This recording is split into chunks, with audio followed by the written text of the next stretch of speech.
चलो तो देखो अभी तक आपने क्या क्या पढ़ लिया है रिफ्रैक्शन में। एक पढ़ा तुमने sine I upon sine R equal to mu two one. बिल्कुल, क्या हम इसको ऐसा लिख सकते हैं v2 by v1, v1 by v2, sorry बिल्कुल तुमने पढ़ा ना म्यू टू वन का फॉर्मूला उल्टा होता है। ओके, उसके बाद तुमने पढ़े रिफ्रैक्टिव इंडेक्स, यहां पर दिख ही रहा है 2 1 अगर पूछेगा तो क्या हो जाएगा v1 बाई v2, म्यू में लिखोगे तो म्यू2 बाई म्यू1। ओके, इसके बाद तुमने क्या पढ़ा, अगर रिफ्रैक्टिव इंडेक्स एक ही मीडियम का होगा तो c बाई वी। उसके बाद कल हमने पढ़ाया था रिफ्रैक्टिव इंडेक्स के 4 फैक्टर्स। रिफ्रैक्टिव इंडेक्स कब कब चेंज होता है, टेम्परेचर पे चेंज होता है, कलर ऑफ लाइट से चेंज हो जाता है, अलग अलग मीडियम का चेंज होता है और डेंसिटी ऑफ मीडियम से भी चेंज होता है। अब सवाल है रिफ्रैक्टिव इंडेक्स का क्या फर्क पड़ता है, ये देखना था अपने को।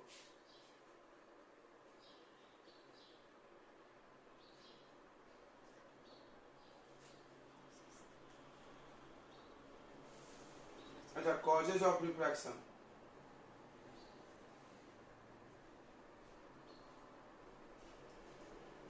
रिफ्रैक्शन क्यों होता है ये समझते हैं, ध्यान से देखेंगे बच्चों। रिफ्रैक्शन क्यों होता है, इसको कारण को समझते हैं हम लोग। तो जब भी हम किसी मीडियम पर लाइट डालते हैं, एक मीडियम से, इसका रिफ्रैक्टिव इंडेक्स कुछ म्यू1 है, इसका कुछ म्यू2। हर मीडियम का अलग अलग रिफ्रैक्टिव इंडेक्स होता है। जैसे तुमने इलेक्ट्रिसिटी चैप्टर में पढ़ा कि हर मीडियम में एक प्रॉपर्टी होती है कि उसके अंदर बनने वाले इलेक्ट्रिक फील्ड को कितना घटा सकता है, बराबर। इलेक्ट्रिक फील्ड को कितना घटा सकता है उसको क्या बोलते हैं, उसका डाइलेक्ट्रिक स्ट्रेंथ या परमिटिविटी बोलते हैं ना। परमिटिविटी क्या होता है, permittivity, permittivity is a property of medium due to which it decreases the strength of electric field inside the medium. किसी भी माध्यम में इलेक्ट्रिक फील्ड घटाने की जो क्षमता होती है वो उसका परमिटिविटी होती है, ठीक है। उसी तरह हर मीडियम में लाइट के स्पीड को भी कम करने की क्षमता होती है, उस प्रॉपर्टी को क्या बोलते हैं, रिफ्रैक्टिव इंडेक्स। हर मीडियम का रिफ्रैक्टिव इंडेक्स होगा, ये ध्यान रखो। तो मेरे पास 2 मीडियम है, एक का रिफ्रैक्टिव इंडेक्स म्यू1, एक का म्यू2। अब लाइट यहां से आ रहा है, मान लो म्यू1 से म्यू2 ज्यादा है, मतलब डेंसर में आ रहा है। तो डेंसर में आ रहा है तो किधर मुड़ जाएगा, टुवर्ड्स द नॉर्मल। ये आई है और यार्ड है।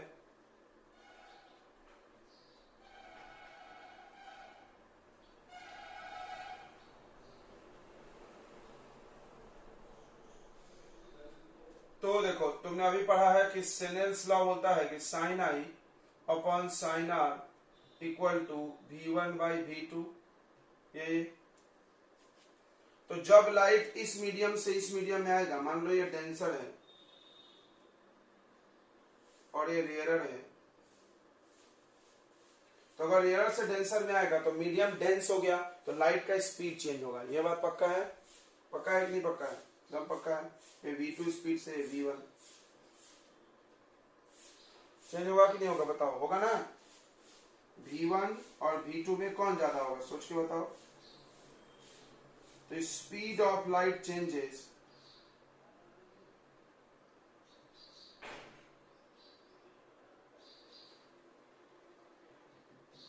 when density of medium changes।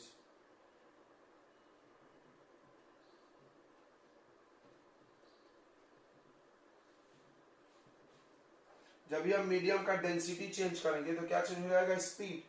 ज्यादा डेंस रहेगा तो लाइट स्लो हो जाएगा। सोचो ये पानी है, ये हवा है, लाइट घुसा, इसके पार्टिकल बहुत पास पास में है तो उसमें स्पीड कम हो जाएगा लाइट का। इसका मतलब v2 will be less than v1।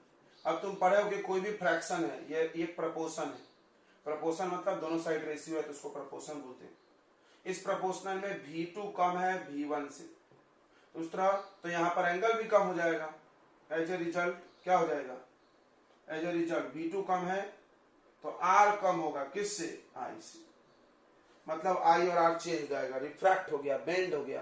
Refraction का डेफिनेशन क्या लिखे हो, बेंडिंग ऑफ लाइट रे, मुड़ना लाइट का। क्यों मुड़ा, क्योंकि इसमें जाके स्पीड कम हुई। देखो स्पीड कम होने से एंगल कम हो गया। कैसे, ये फॉर्मूला बोल रहा है, हम नहीं बोल रहे। तो v2 कम हुआ तो r कम हो गया। दैट इज लाइट क्या हो गया,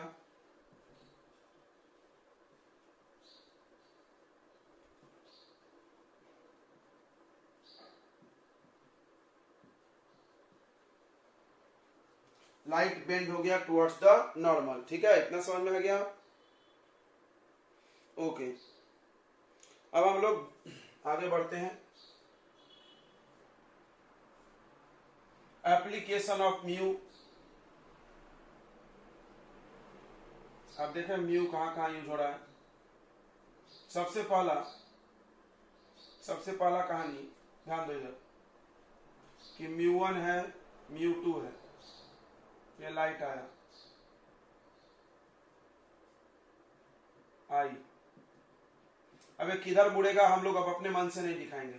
अगर मान लो म्यू 2 ग्रेटर है म्यू 1 से, यहां मैंने बनाया है, म्यू 2 ग्रेटर है म्यू 1 से, म्यू 2 ग्रेटर है म्यू 1 से, तो sine I upon sine R is equal to mu 2 1 है ना, म्यू 2 1, म्यू 2 1 मतलब म्यू 2 बाई म्यू 1। अब देखो कौन ज्यादा है, म्यू 2 ज्यादा है। कौन ज्यादा है बच्चों, म्यू 2 ज्यादा है। तो इस फॉर्मूले से क्या पता चलेगा, तो इस फॉर्मूले से क्या पता चलेगा, म्यू 2 ज्यादा है तो I is greater than are, यानी आई ज्यादा रहेगा आर कम रहेगा, यानी ये टुवर्ड्स द नॉर्मल मुड़ जाएगा। यहाँ पर आई ग्रेटर होना चाहिए आर से। कब वो जब वो रेयरर से डेंसर में आ रहा हो, पहला इस्तेमाल, यानी म्यू ने ही डिसाइड किया कि वो टुवर्ड्स आएगा। क्लियर है, क्लियर है।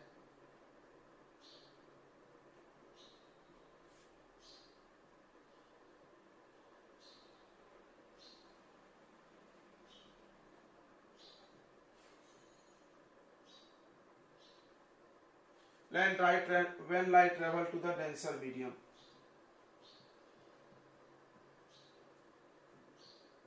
Small R. दूसरा कहानी देखो, if light travel to the rarer medium,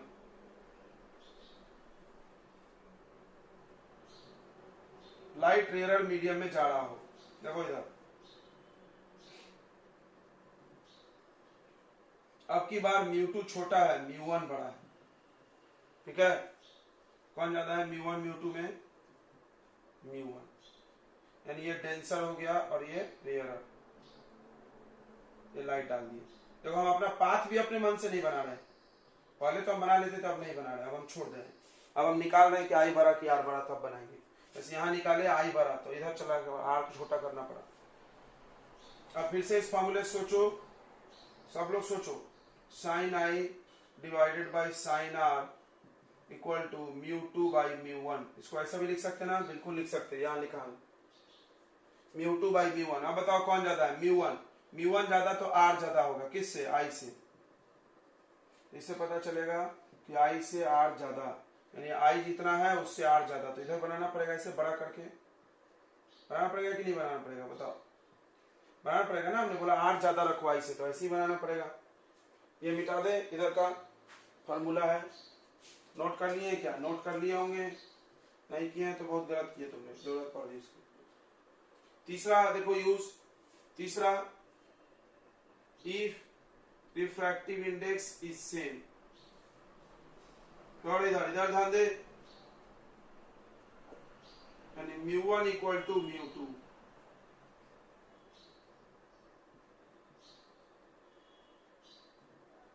क्या आई है, sine I upon sine R equal to mu 2 by mu 1 बराबर म्यू 2 म्यू 1 इक्वल है, कट के कितना हो गया 1, ये दोनों इक्वल है ना, तो sine I upon sine R equal to 1 हो गया, यानी आई इक्वल टू आर। ऐसे इसको तुम पढ़े भी होगे, ऐसे वर्टिकल अपोजिट एंगल पढ़े हो कि नहीं। तो लाइट जब एक ही सेम मीडियम में चले, देखो म्यू 1 और म्यू 2 इक्वल है, मतलब इसका रिफ्रैक्टिव इंडेक्स इसका सेम है, तो लाइट मुड़ा ही नहीं। लाइट ज्यादा रिफ्रैक्टिव इंडेक्स से कम में गया, तो अब ये टुवर्ड्स क्यों हो रहा है, सब समझ में आना चाहिए तुमको। क्यों टुवर्ड्स में, क्योंकि इसमें आई ज्यादा होना चाहिए आर से, तो हुआ आई ज्यादा आर से, तो इधर छोटा हो गया। इसमें क्यों ज्यादा होना चाहिए, क्योंकि आर ज्यादा होना चाहिए आई से। क्लियर है, नोट कर लीजिए जल्दी से। कॉज ऑफ रिफ्रैक्शन लिखो बच्चों, कॉज ऑफ रिफ्रैक्शन लिखो। देखो the speed of light are different in different medium, are different in different medium.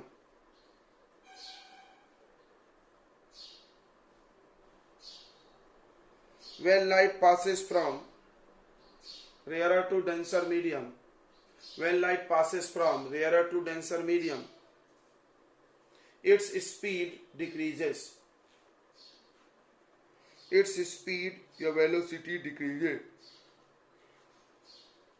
As a result,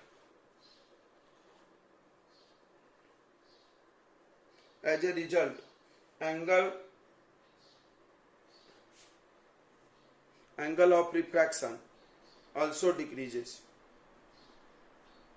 Angle of refraction also decreases. समझ रहा है? ये देखो लाइट यहां से आ गया, यहाँ v1 स्पीड से चल रहा था, यहाँ v2 स्पीड से। अब v1 से v2 ज्यादा है, सॉरी v1 ज्यादा है v2 से, राइट? क्यों ज्यादा है? क्योंकि रेयर था और ये डेंसर। जैसे ये फॉर्मूला देखो, अगर v1 ज्यादा है तो i ज्यादा होगा r से, i ज्यादा होना चाहिए r से, इसलिए ऐसा मोड़ना पड़ा। अगर i इक्वल टू आ रहा था तो सीधे सीधे बनाते।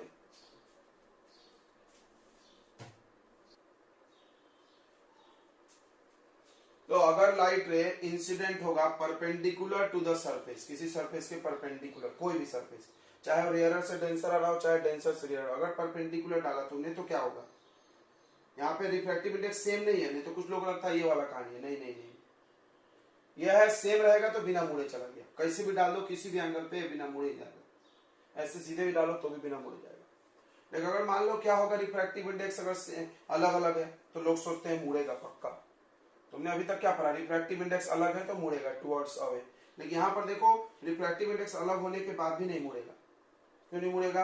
अगर तुमने परपेंडिकुलर डाला तो i 0 है।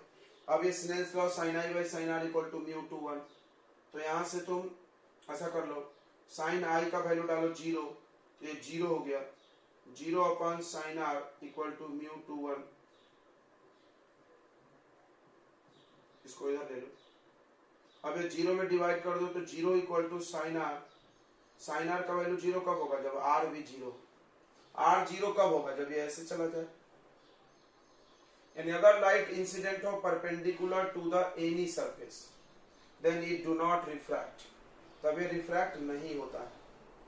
ठीक है? नो रिफ्रैक्शन, यहां भी no refraction. What is refraction? Phenomenon of bending of light.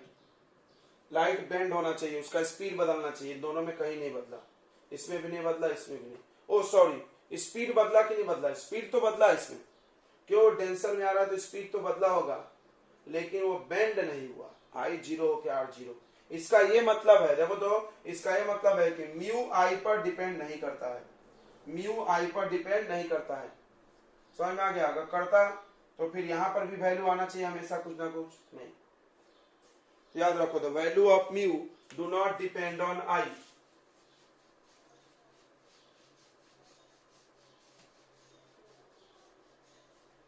ध्यान से एक चीज लिखते जाओ, द म्यू डू नॉट या does not depends on i and r। कैसे? स्नेल ने भी तो यही बोला था कि sin i upon sin r equal to constant, यानी आई आर चेंज करते रहो लेकिन ये वैल्यू चेंज नहीं होगा। यानी उन्होंने भी यही बोला था कि म्यू आई पर आर पर डिपेंड नहीं करता है, ये ध्यान रखना। म्यू किस पे डिपेंड करता है बच्चों? 4 फैक्टर पढ़ा हमने, टेम्परेचर, कलर, ये सब, नेचर। ठीक है? म्यू इन चारों पर डिपेंड करता है, आई और आर पे डिपेंड नहीं करता है।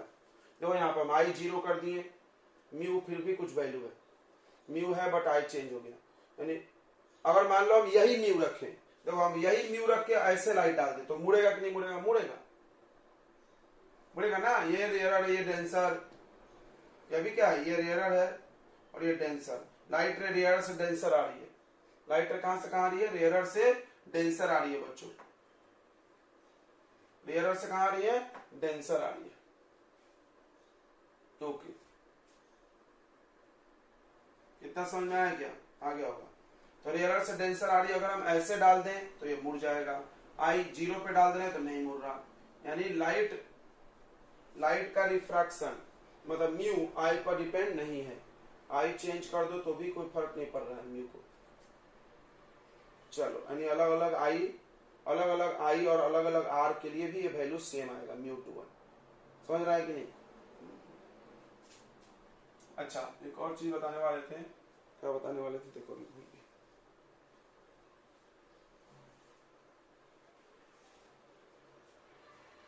Relation between refractive index and wavelength.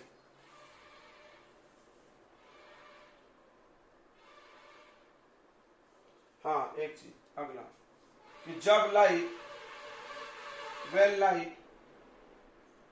passes from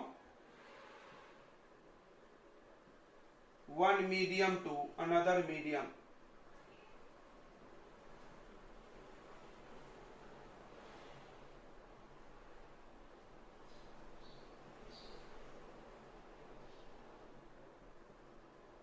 then पहला स्पीड या velocity of light changes,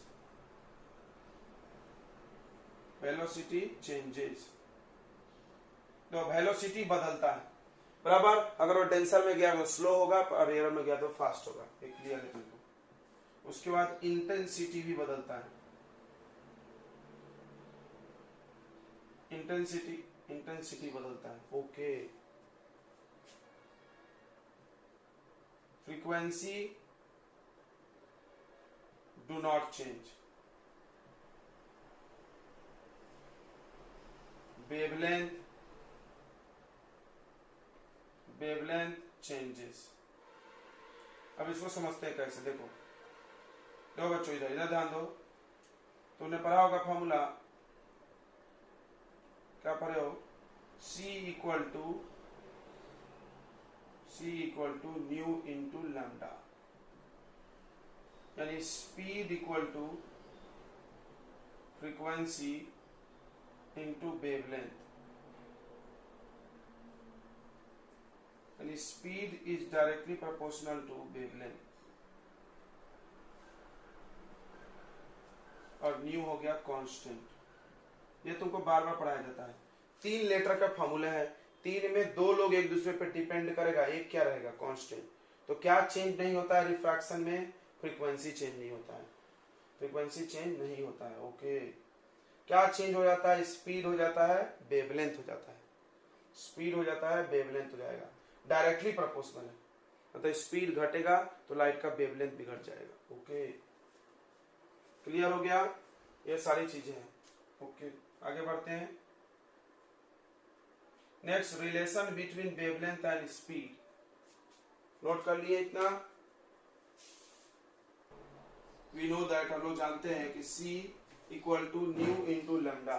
new क्या है, speed of light in air, frequency change होता ही नहीं है, और ये लैम्डा एयर में, क्यों, क्योंकि स्पीड C क्या है, C है speed of light in air, हवा में लाइट की स्पीड, ठीक है, जो कि फिक्स है। अच्छा, इफ अगर लाइट, देखो हम यहां पे समझा रहे हैं, मान लो ये लाइट एयर से वाटर में जा रही है, इसको समझना।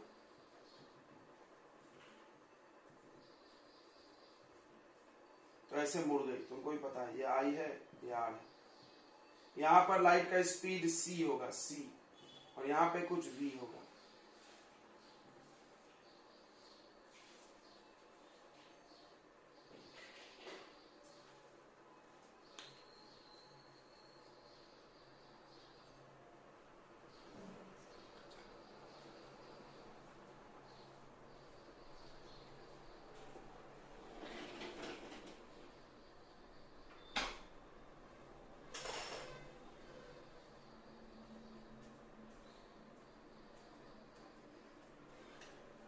तो देखो, अगर if light passes from air to कुछ भी, वाटर, ग्लास, कुछ भी ले सकते हैं, जी क्यों लिया, ग्लास लिख लें, मान लो ग्लास में जा रहा जी, देन इसका स्पीड तो पक्का चेंज होगा, कितना हो जाएगा स्पीड चेंज होके, वी जी ग्लास। ओके, अब ये फॉर्मूला लगाओ तो तुम क्या लिखोगे, वी जी लिखना पड़ेगा, नॉट सी, बिकॉज एयर में सी स्पीड होता है, यहाँ तो सी नहीं होगा। तो speed of light equal to, frequency change हुआ नहीं, फ्रीक्वेंसी चेंज नहीं होता है, वेवलेंथ चेंज हुआ हुआ।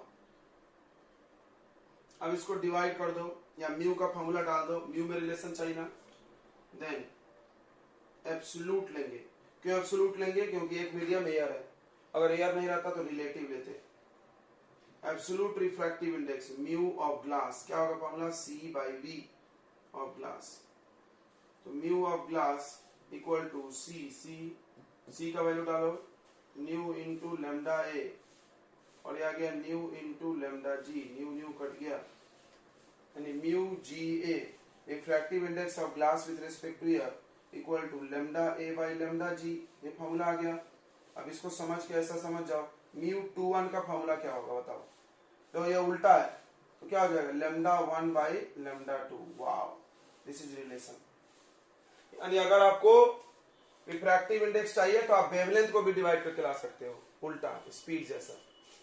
समझ गया होगा, बिल्कुल एक इसके जैसा है, स्पीड के जैसा तो है, हो सकता है हम इसमें भी सवाल दे दे कोई, ठीक है, नोट कर ले। ओके, इसके बाद है, देखो ध्यान से, एंगल ऑफ डेविएशन।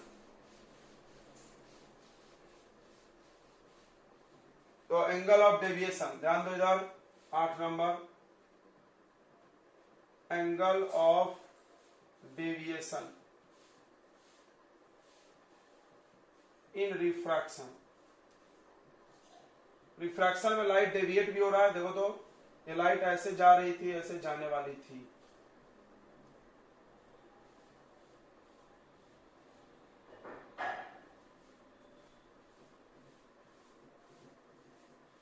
आई हो गया, बट ये डेंसर में गई, मान लो ये म्यू2 है डेंसर और ये म्यू1 है रेयर, तो डेंसर में जाने के बाद टुवर्ड्स द नॉर्मल ऐसे मुड़ गई, ध्यान से देखना, और ये आर हो गया। तो अब बताओ डेविएट कितना हुई, ये हुई क्या डेविएट, इसको हम बोल सकते हैं डेल, डेल डेल यानी एंगल ऑफ डेविएशन। तो डेविएट मतलब होता है विचलित होना, भटकना, कितना एंगल हो भटक गई, हम ऐसे भेज रहे थे किसी चीज को, वो यहाँ पे कुछ आने की वजह से इतना मुड़ गई, इतना एंगल झुकी, तो हम ऐसे भेज रहे थे बट वो इतना आ गई, तो इतना झुक गई। तो बताओ डेल कैसे निकलेगा, तो तुम ध्यान दो, वर्टिकल अपोजिट एंगल पढ़े हो, ऐसे ये और ये पूरा इक्वल होता है, तो उसी हिसाब से I equal to R plus del होगा, कौन सा, वर्टिकली अपोजिट एंगल,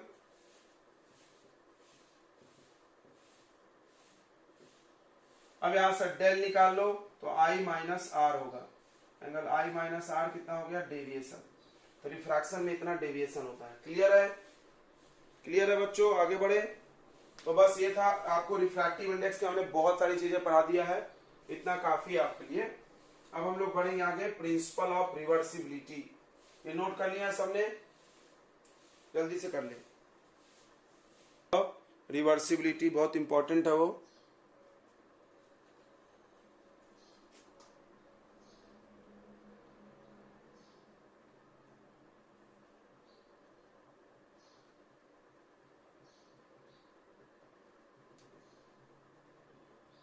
ये क्या बोलता है कि अगर आपने लाइट को कहीं से कहीं भेजा है हर जगह, तो ये लॉ रिफ्लेक्शन में भी वैलिड है और रिफ्रैक्शन में भी, दोनों में वैलिड है, valid in both reflection and refraction.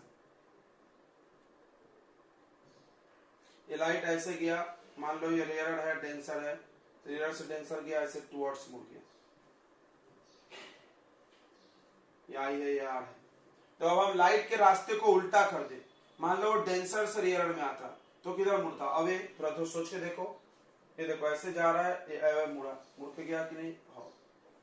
यानी बोलते हैं कि अगर लाइट के पाथ को हम उल्टा कर दें तो बिल्कुल उसी पाथ को फॉलो करेगा जिस पाथ से वो आया था।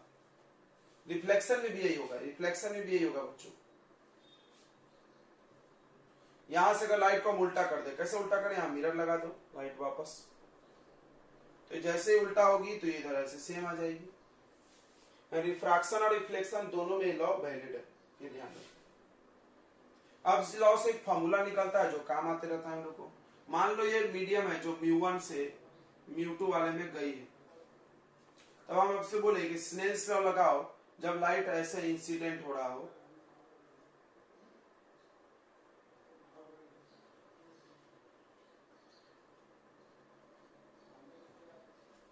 when light passes from A to C,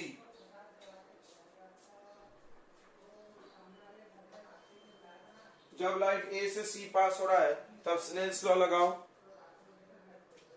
when light passes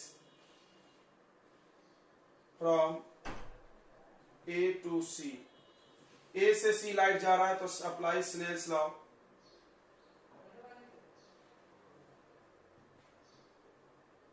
Snell's law लगाओ, क्या होगा Snell's law, sine I upon sine R equal to μ2 1, समझा, 2 से 1। ध्यान से देखना, जिसको डाउट होता है ना वो ऐसा लिखते जाओ, μ2/μ1, एक ही बात है, एक ही बात है, μ1 μ2 μ2/μ1, μ1 एक ही। हाँ, μ2 का ही मतलब होता है μ2/μ1। दो एब्सोल्यूट को डिवाइड करके एक रिलेटिव बनता है, दो एब्सोल्यूट को डिवाइड करके एक रिलेटिव बनता है। अगला, if the path of light get reversed, हमने लाइट का पाथ रिवर्स कर दिया ऐसा, then it passes from C to A, तब ये C से A जाएगा, ऐसे C से A जाएगा, ध्यान से देखो, जब C से A जाएगा तो स्नेल्स लॉ फिर से लगाओ, साइन I के जगह R होगा। अबे रट्टू तोता थोड़ी जैसा थोड़ी कि हमेशा I अपॉन R, जिस एंगल पे आया था उसको बोलेंगे ऊपर लिखता है, यानी R पे आया है, अब ऐसे जा रहा है ना, अपॉन साइन I। अब रिफ्रैक्टिव इंडेक्स जिसमें जाता है वो पहले लिया जाता है, जिससे जाता है वो बाद में, ठीक है। जिसमें जाता है 1 में गया, किससे गया, 2 से, यह है μ2 1। अब ये इक्वेशन 1, ये इक्वेशन 2, इन दोनों को कर दो मल्टीप्लाई कटने के लिए।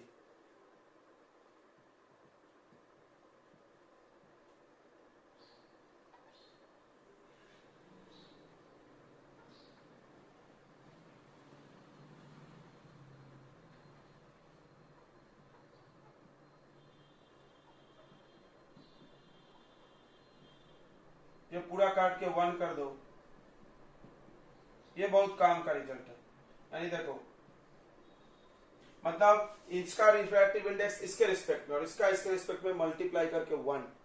तो अगर हम तुमसे पूछे μ12 बताओ तो 1/μ21 बता सकते क्या, बिल्कुल। एग्जांपल देखो, एग्जांपल देखो, जैसे किसने बोला refractive index of glass with respect to air is 1/3, sorry 3/2, then बताओ what is refractive index of air with respect to glass. समझ रहा है, glass with respect to air, पलट के पूछे तो इसको उल्टा कर देना, 1 कर देना, 1/3/2 यानी 2/3। तो कितना फायदा हो गया इस फॉर्मूले से, फायदा हो गया ना, क्या कि अगर एक मीडियम का दूसरे के रिस्पेक्ट में पता है और उसका उल्टा पूछे तो डायरेक्ट रेसिप्रोकल कर दो, डायरेक्ट क्या कर दो, रेसिप्रोकल। ये हो गया प्रिंसिपल ऑफ रिवर्सिबिलिटी।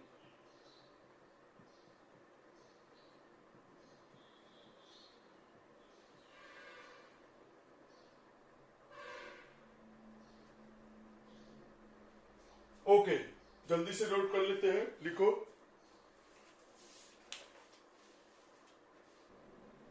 बच्चों, अगला पढ़ना हम लोग को refraction through glass slab. Glass slab मतलब तुम देखे होगे किसी किसी के टेबल पे ऐसे रेक्टेंगुलर पीस ऑफ ग्लास रखा रहता है, देखे हो क्या, ऐसे चपटा सा रेक्टेंगल जैसा क्यूबॉइडल, उसको बोलते हैं ग्लास स्लैब। ओके, तो इस ग्लास स्लैब से लाइट अगर घुसेगी तो क्या होगा, इसको हम लोग समझने वाले हैं। तो यहाँ पर एक लाइट है AB एक इंसिडेंट रे है, यहां पर एक नॉर्मल बनाया हमने mn, तो नॉर्मल के साथ जो इंसिडेंट रे एंगल बनाती है उसको क्या बोलते हैं, एंगल ऑफ इंसिडेंस।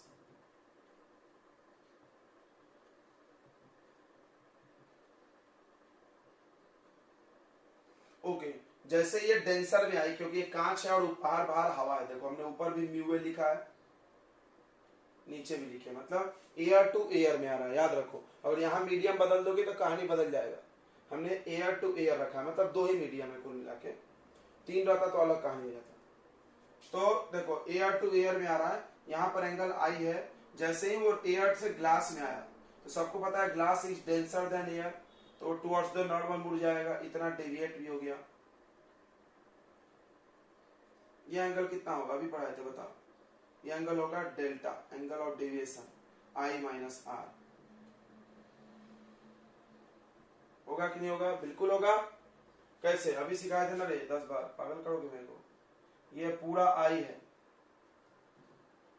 इस एंगल के दो टुकड़े हैं, आधा टुकड़ा आर है, तो ये कितना होगा, तो मान लो ये x होगा, तो ये दोनों एंगल मिलाकर के आई के बराबर होगा कि नहीं होगा, बिल्कुल होगा। तो x इक्वल टू कितना आएगा, आई माइनस आर, वही लिखा।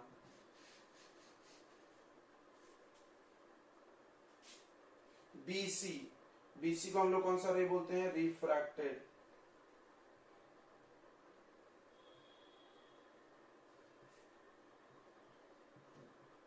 एंगल आर, एंगल आर हो जाएगा एंगल ऑफ रिफ्रैक्शन।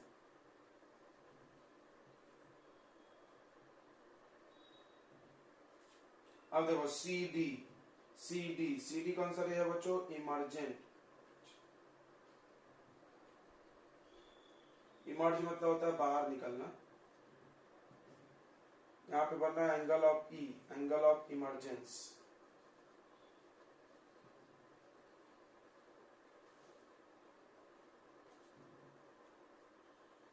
ठीक है, ओके, इतना समझ में आ गया। ये आर और ये आर इक्वल क्यों है, क्योंकि ये और ये पैरेलल है, देखो याद रखना, पैरेलल है तभी वो इक्वल है। ये है M M dash N dash, तो एम एन जो पैरेलल है एम डैश एन डैश के, इसलिए ये एंगल इक्वल। कैसे, ऐसे दो लाइन पैरेलल ऐसे कोई काट रहा होता है, ये एंगल इक्वल होगा ना, अल्टरनेट, वही चीज यहाँ पे लगा। ओके, सीई को हम लोग बोलते हैं लैटरल डिस्प्लेसमेंट या शिफ्ट।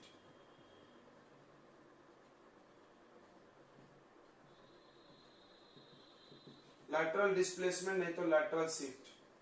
क्या होता है ये, the perpendicular distance between incident ray, ये देखो ये incident ray A B and emergent ray, emergent ray और इंसिडेंट रे के बीच जो परपेंडिकुलर दूरी है, दो पैरेलल लाइन के बीच कैसे दूरी नापी जाती है, परपेंडिकुलर ही नापी जाती है। दो पैरेलल लाइन के बीच डिस्टेंस कैसे नापते हैं, perpendicular. The perpendicular distance between incident रे एंड इमर्जेंट रे इज कॉल्ड लैटरल डिस्प्लेसमेंट। हम लोग को इसी का वैल्यू निकालना है, कितना होता है, ठीक है। ऐसा बोलते हैं लैटरल डिस्प्लेसमेंट टी पे डिपेंड करता है, म्यू पे डिपेंड करता है, देखते हैं। इतना समझ में आ गया रिफ्रैक्शन कैसे होता है ग्लास स्लैब में। तो ग्लास स्लैब में बच्चों क्या होता है, ग्लास स्लैब में अगर एयर टू एयर आ रहा है तो आई इक्वल टू ई भी होता है।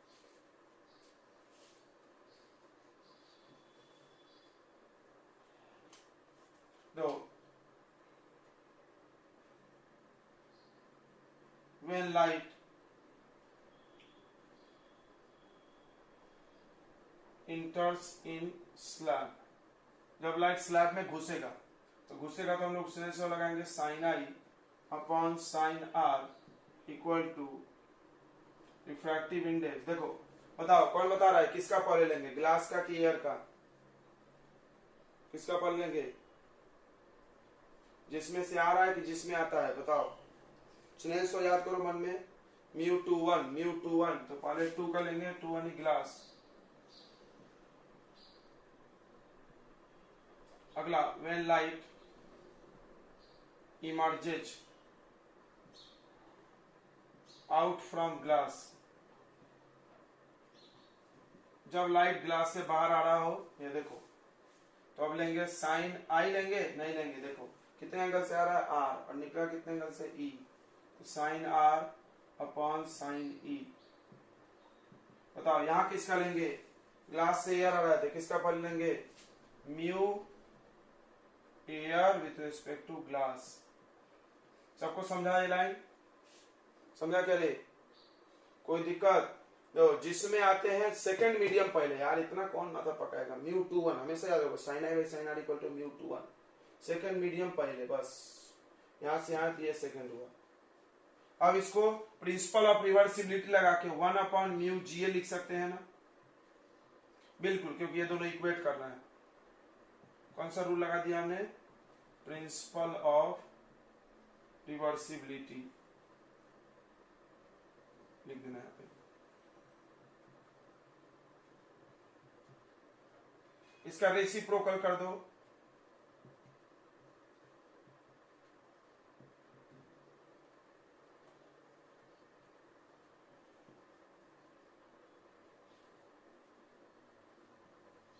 तो 1 और 2 इक्वेशन को ध्यान से देखो, LHS इक्वल है तो RHS भी इक्वल होगा, तो sine I upon sine R equal to sine E upon sine are.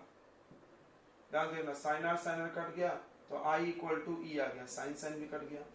And यहाँ पर एंगल ऑफ इंसिडेंस और एंगल ऑफ इमरजेंस इक्वल होगा, अगर ये दोनों पैरेलल होगा तब। ये सब कहानी इस पे टिकी हुई है, पैरेलल होगा तब, नहीं तो आरा टेरा ग्लास स्लैब ले लोगे तो पैरेलल, मान लो टेरा मेरा ले लिया तो नहीं होगा। तो पहला प्रॉपर्टी तुमने सीखा कि ग्लास स्लैब के रिफ्रैक्शन में एंगल ऑफ इंसिडेंस और एंगल ऑफ इमरजेंस इक्वल होता है। नोट कर इसको, लिखो पहला पॉइंट लिखो, ग्लास स्लैब में लिखो, in glass slab angle of emergence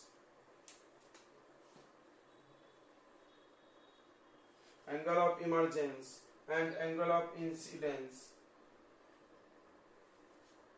are equal.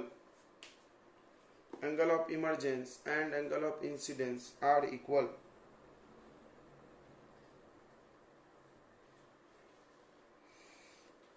चलो ये कर लो, अगला लिखो।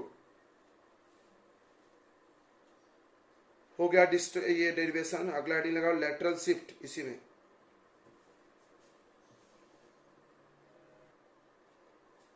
नेक्स्ट इज बच्चों लैटरल शिफ्ट।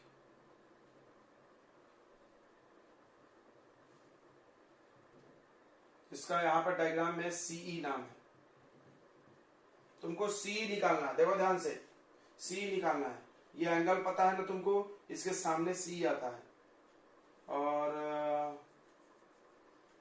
इसको ना थोड़ा सा आगे बढ़ा दो, यहां तक आने दो, एम, ठीक है, एम एन चलेगा ना, हाँ। अब ध्यान दो, इसमें ले लो साइन थीटा, तो साइन थीटा, साइन थीटा क्या होता है, थीटा के सामने देखो ये ट्रायंगल है, यहाँ पे बना के दिखाएं, ऐसा दिख रहा है, यहाँ पे दिख ही रहा होगा।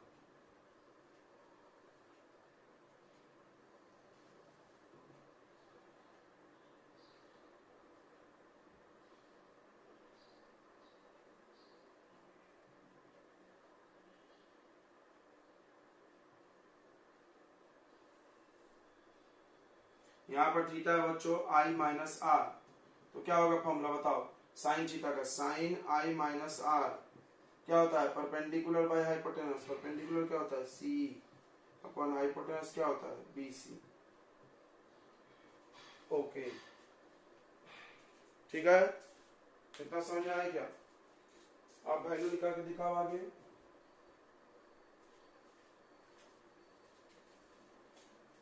यहां से तुमको सी निकालना है, बीसी भी नहीं पता, लेकिन बीसी पता चल जाएगा इस ट्रायंगल से, इस ट्रायंगल से बच्चों क्या पता चल जाएगा, बीसी चल जाएगा कि नहीं चल जाएगा, बिल्कुल चल जाएगा, बताओ।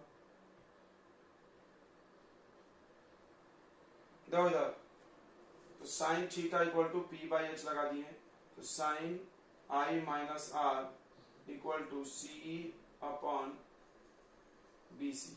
यहां से सी निकाल लो, सी कितना आएगा, B C into sine I minus R, ठीक है, B C into sine I minus R, इसको छोड़ दो। अब आ जाओ इस ट्रायंगल में B N C, in triangle B N C पहले कौन सा ट्रायंगल था, BCE।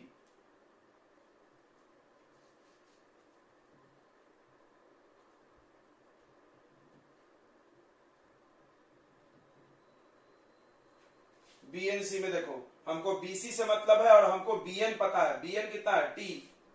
अब देखो थीटा कौन है, R।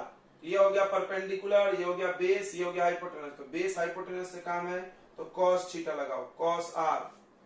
कॉस थीटा क्या होता है, बेस अपॉन हाइपोटेनस। बेस कौन है, BN। हाइपोटेनस कौन है बच्चों, जल्दी से देख के बता दो, BC। क्रॉस मार दो, नहीं नहीं क्रॉस नहीं, BC चाहिए, तो BN divided by cos R। अब BN देख लो आंख फाड़ फाड़ के, T है thickness of glass slab, T sec R। इस वैल्यू के यहां रख दो, काम हो गया। आ गया लैटरल डिस्प्लेसमेंट। तो तुम सोच के बताओ लैटरल डिस्प्लेसमेंट किस किस चीज पे डिपेंड कर रहा है, यानी ये ज्यादा मुड़ेगा कब पता चलेगा। Put value of BC in first, तो CE बच्चों हो गया, BC की जगह आ जाएगा T सेक R, उसके बाद साइन I माइनस R। तो लैटरल डिस्प्लेसमेंट ध्यान से देखो, या लैटरल शिफ्ट डिपेंड्स ऑन क्या क्या, पहला थिकनेस ऑफ ग्लास स्लैब,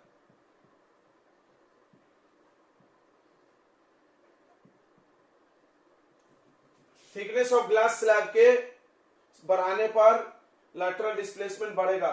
और ज्यादा से ज्यादा लैटरल डिस्प्लेसमेंट किसके बराबर हो सकता है, थिकनेस ऑफ ग्लास स्लैब के, उससे ज्यादा बड़ा नहीं हो सकता। जितना ग्लास स्लैब का थिकनेस है मैक्सिमम उतना ही हो सकता है।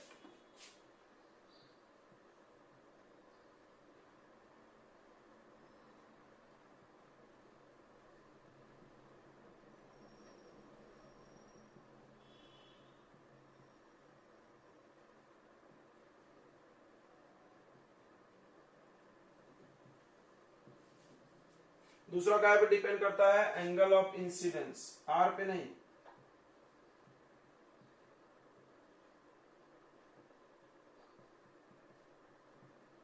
और तीसरा डिपेंड करता है रिफ्रैक्टिव इंडेक्स। अब एक बच्चे बोला कैसे,